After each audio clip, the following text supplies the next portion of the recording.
ഇന്നൊരു വെള്ളിയാഴ്ചയാണ്. ജോലി കഴിഞ്ഞ് ഞങ്ങൾ എല്ലാവരും വീട്ടിലേക്ക് പോവാണ്. എല്ലാവരും ഹാപ്പിയാണ് കേട്ടോ. കാരണം സാറ്റർഡേ സൺഡേ വരുന്നു എന്നുള്ളത് ഒരു കാരണം, വേറൊരു കാരണം കൂടിയുണ്ട്. അതെ, ഇവനാണ് ആ കാരണം. കമ്പനിയിൽ നിന്ന് ഞങ്ങൾക്ക് ഗിഫ്റ്റ് കിട്ടിയതാണ്. ഇതാണ് നിഹോൻ ഷു, അതായത് ജപ്പാൻ്റെ സ്വന്തം റൈസ് വൈൻ. നാട്ടിലെ പുല്ലുവായൊക്കെ പോലെ ഉണ്ട്, പയറിലൊക്കെ കെട്ടി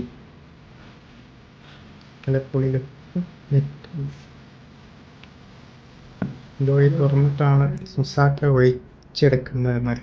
സൈഡിലൊക്കെ എടുത്ത് വെക്കാനായിട്ടാണ്. ഇവിടെ ഗിഫ്റ്റ് കൊടുക്കുമ്പോൾ ഈ സ്റ്റിക്കർ നിർബന്ധമാണ് കേട്ടോ. ഇതും ഞങ്ങൾക്ക് ഗിഫ്റ്റ് കിട്ടിയതായിരുന്നു.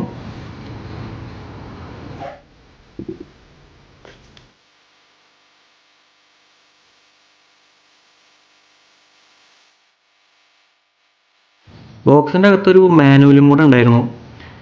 നമുക്ക് പിന്നെ അത് ആവശ്യമില്ലാത്ത കാരണം കൊണ്ട് ആ സൈഡിലേക്ക് അങ്ങോട്ട് വെച്ചു. ഇവിടുത്തെ ഒരു ഫേമസ് ഡ്രിങ്ക്സിൻ്റെ ബ്രാൻഡാണ് കേട്ടോ ഈ അസാഹി. ഇവർക്ക് ബിയേഴ്സ് അല്ലെങ്കിൽ ആൽക്കഹോൾ മാത്രമല്ല, സോഫ്റ്റ് ഡ്രിങ്ക്സും കൂൾ ഡ്രിങ്ക്സും എല്ലാം ഇവർ മാനുഫാക്ചർ ചെയ്യുന്നുണ്ട്. അപ്പോൾ അത്രയേ ഉള്ളൂ. Drink responsibly.